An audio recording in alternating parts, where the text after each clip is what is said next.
निवेदन करता हूं कि जो हमारे बीएलओज सारी बिहार के डिस्ट्रिक्ट्स के हमारे बीच में हैं वो आएँ।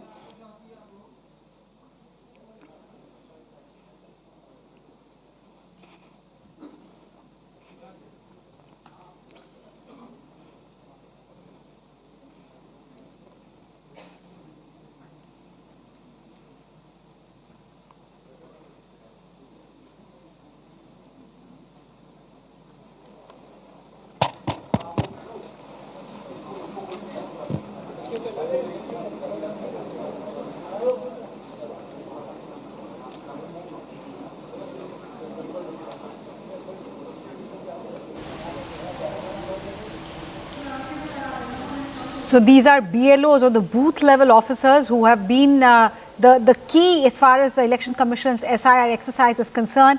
It was a very short deadline that was given to the BLOs, and yet they've managed to deliver. I think they're all being acknowledged by the full commission, and now CEC is speaking. Let's listen in. सबसे पहले बिहार की इस पावन धरती पर चुनाव आयोग की तरफ से आप सभी का स्वागत है। हाल ही में बिहार में मतदाता सूची के शुद्धिकरण का कार्य हुआ और जो हमारे समक्ष बूथ लेवल ऑफिसर्स मौजूद हैं, इन्होंने न केवल अपने बूथ में मतदाता सूची के शुद्धिकरण का कार्य किया, बल्कि इन लोगों के साथ साथ बिहार के 90,217 बूथ लेवल ऑफिसर्स ने एक ऐसा कार्य किया जो कि पूरे देश में अनुकरणीय है। मैं निवेदन करूंगा कि करतल ध्वनि के साथ हमारे इन योद्धाओं को प्रोत्साहन दिया जाए। आप लोगों का बहुत बहुत धन्यवाद, क्योंकि आप लोग न केवल अपने बूथ में मतदाताओं के साथ काम करते हुए आपने न केवल मतदाता सूची को शुद्ध किया है, बल्कि पूरे देश में जो बाकी बूथ लेवल ऑफिसर्स जब इस कार्य को करेंगे तो उनको आपसे बहुत बहुत प्रेरणा मिलेगी। जैसे कि विश्व को बिहार की वैशाली ने ही गणतंत्र का रास्ता दिखाया था, वैसे ही आप सभी लोग मिलकर अब देश को मतदाता सूची को शुद्ध करने के कार्य के लिए प्रेरणा का स्रोत बनेंगे। बहुत बहुत धन्यवाद। बीएलओ से निवेदन है कि थोड़ा आगे आ जाएं फटाफट, और ताकि एक ग्रुप फोटोग्राफ हो जाए, फिर आप लोग जा सकते हैं। सर, मैं रिक्वेस्ट करूंगा कमीशन से कि काइंडली खड़े हो जाते हैं, देर लगे।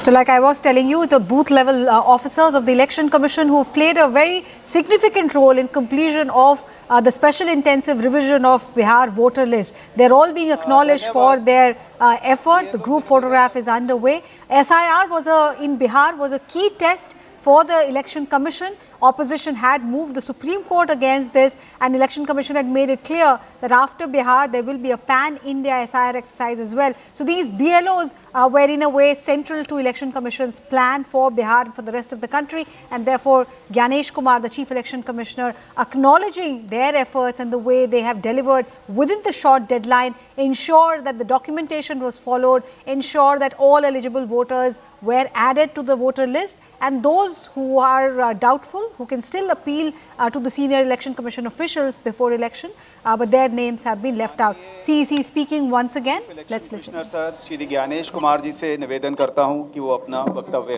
दें।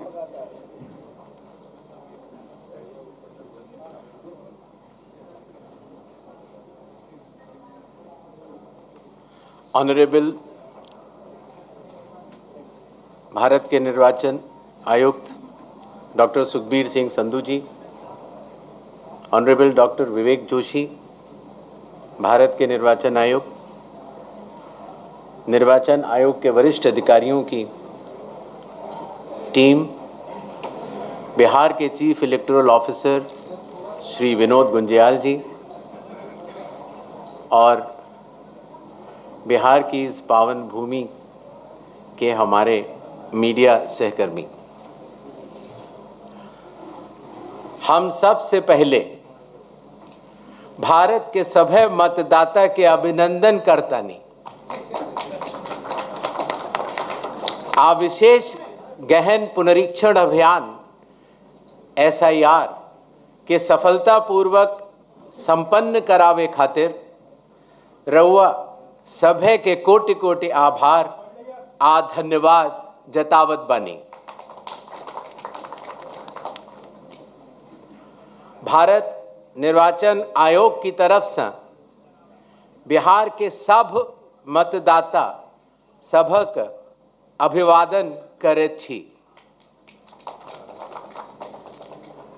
आपके माध्यम से मैं बिहार के सभी मतदाताओं से यह आह्वान करता हूं कि आइए, जिस तरह से हम अपने त्योहारों को उल्लास और श्रद्धा से मनाते हैं और विशेष रूप से बिहार की छठ पूजा जैसे महान लोक पर्व को पूरे उत्साह व आस्था से मनाते हैं, उसी तरह से लोकतंत्र के चुनाव के इस महापर्व को भी उत्सव की तरह मनाएं।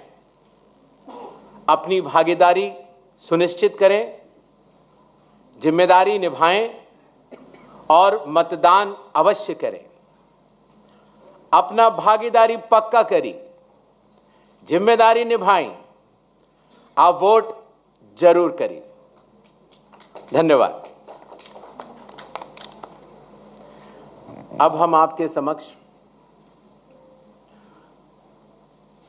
एक छोटी सी प्रेजेंटेशन देंगे जिसमें कि बिहार के आने वाले इस चुनाव में जो चुनाव आयोग ने नई पहलें की हैं, जो कि अब देश भर में भी लागू होंगी, उनके बारे में हम आपको बतला सकें।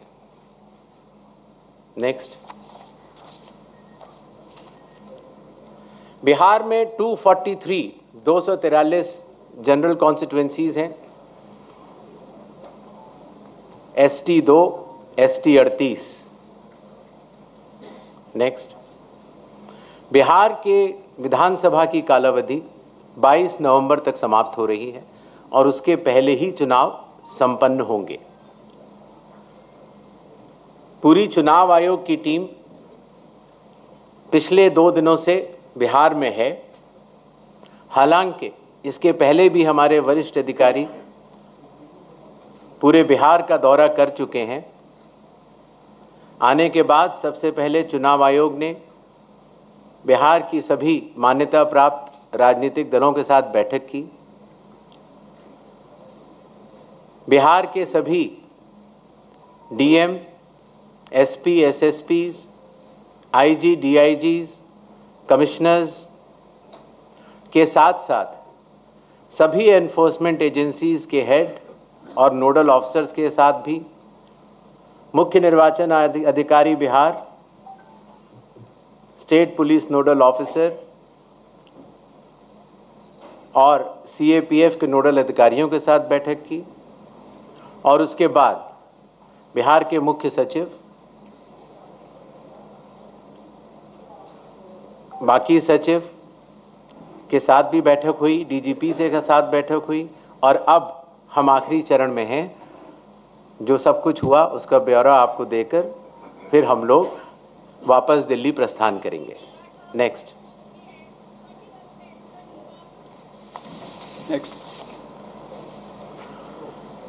बिहार से शुरू होने वाली कुछ पहलों में सबसे पहले परिशीलन, ट्रेनिंग। बूथ लेवल एजेंट्स की पहली बार चुनाव आयोग ने ट्रेनिंग की और बिहार के सभी बूथ लेवल एजेंट्स 1 की ट्रेनिंग कुछ माह पूर्व ही दिल्ली में संपन्न हुई। साथ ही साथ बूथ लेवल ऑफिसर्स की भी ट्रिपल आईडीएम में ट्रेनिंग हुई और अभी तक देश भर के लगभग 700 बूथ लेवल ऑफिसर्स और सुपरवाइजर्स की ट्रेनिंग पूरी की जा चुकी है। साधारण तौर से पुलिस ऑफिसर्स की ट्रेनिंग जिला या स्टेट में ही होती थी, लेकिन इस बार एक मानक के तौर पर उसको दिल्ली में भी ट्रेनिंग शुरू की गई।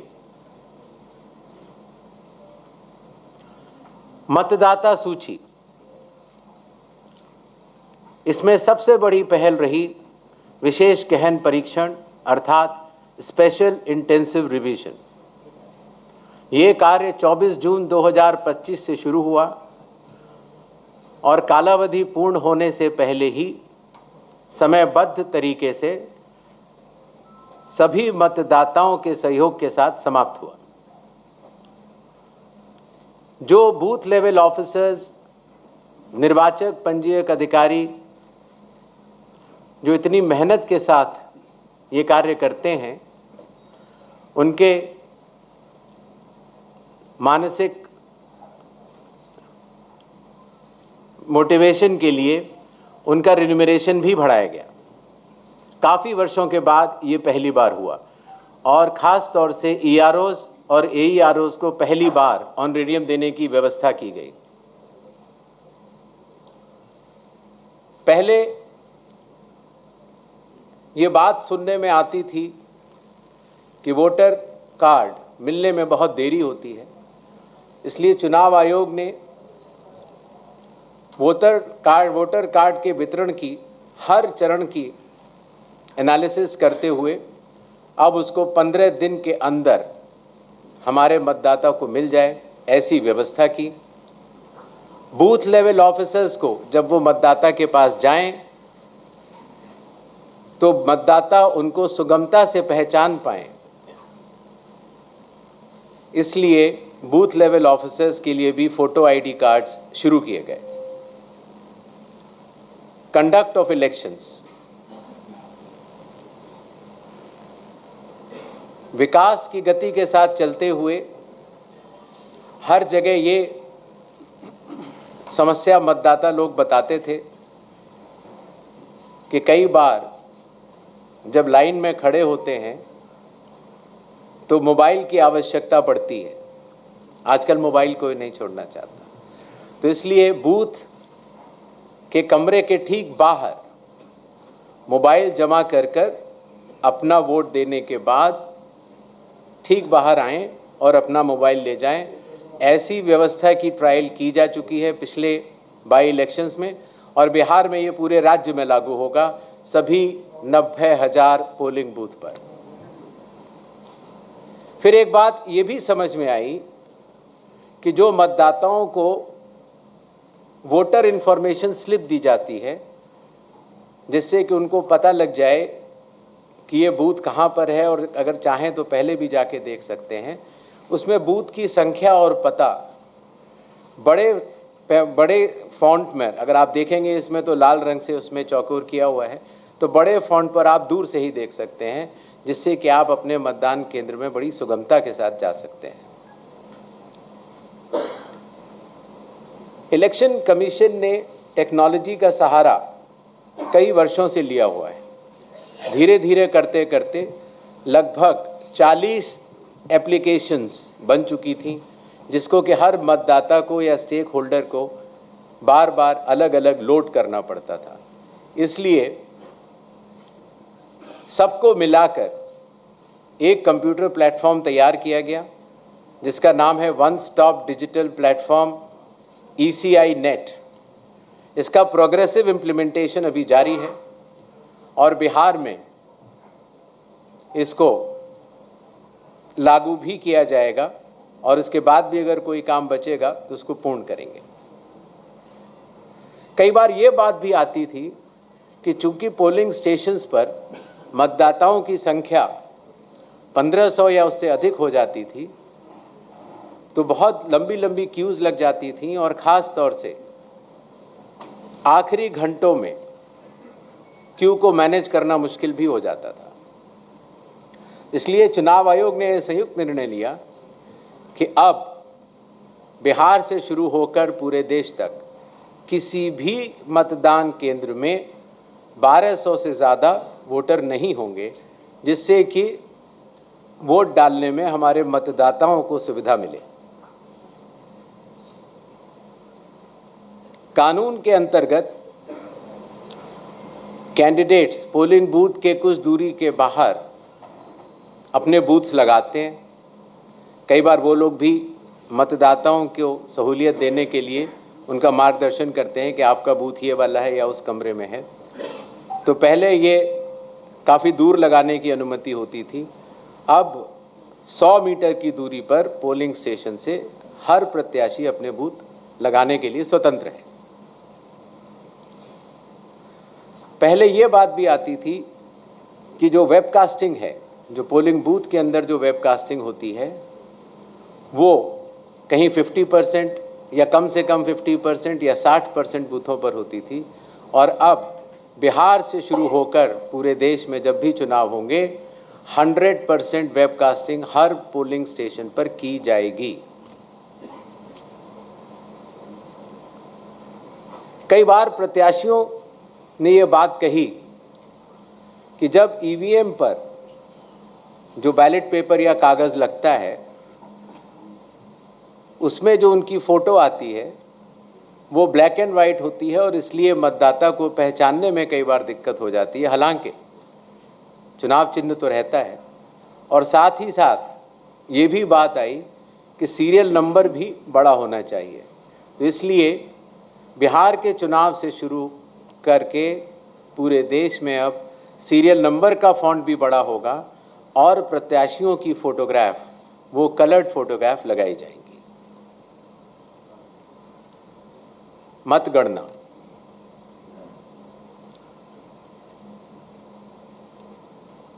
पहले जब वोट्स की काउंटिंग होती थी तो अगर फॉर्म 17C, जिसके बारे में आपको बाद में आगे बताऊंगा, अगर उसमें जो प्रिसाइडिंग ऑफिसर पोलिंग एजेंट्स को देते हैं और ईवीएम की काउंटिंग यूनिट में अगर कोई भी मिसमैच होगा तो ऐसी सभी वीवीपैट की गिनती पूर्णतः की जाएगी। इसी तरीके से पोस्टल बैलेट्स की गिनती भी ईवीएम के आखिरी 2 राउंड से पहले पूर्ण करना अनिवार्य होगा, और ईवीएम के आखिरी 2 राउंड उसके बाद ही शुरू होंगे। नेक्स्ट, और सबसे बड़ी बात, जब चुनाव खत्म हो जाता है तो उसके बाद हमारे सारे मीडिया कर्मी और काफ़ी लोग ये जानना चाहते हैं कि कितने वोटर्स थे, कितने लोगों ने वोट किया, कितनी महिलाओं ने वोट किया। ये सारा डिटेल इंडेक्स कार्ड में अवेलेबल होता था, और पहले हम इसको अलग से लेकर फिर चुनाव के समाप्त होने के बाद काफ़ी दिन लग जाते थे इसको इकट्ठा करने में, उसके बाद हम इसको वेबसाइट में डालते थे। और अब चूँकि धीरे धीरे ECI नेट का प्रोग्रेसिव इम्प्लीमेंटेशन हो रहा है, इसलिए ये डिजिटल इंडेक्स कार्ड्स चुनाव खत्म होने के कुछ दिनों के भीतर ही आप सभी को देखने को मिलेंगे। ये था छोटा सा एक ब्यौरा जो बिहार अब पूरे देश को राह दिखाने जा रहा है। 17 नए इनिशिएटिव्स जो कि बिहार में सफलतापूर्वक कुछ लागू हो चुके हैं, और कुछ कंडक्ट ऑफ इलेक्शंस में लागू होंगे और कुछ काउंटिंग में लागू होंगे। इसके पहले कि हम लोग सवाल जवाब का दौर शुरू करें, कुछ चीज़ें मैं आपको बतलाना चाहता हूं। भारत में चुनाव संविधान, लोक प्रतिनिधित्व कानून और रूल्स के अंतर्गत होते हैं।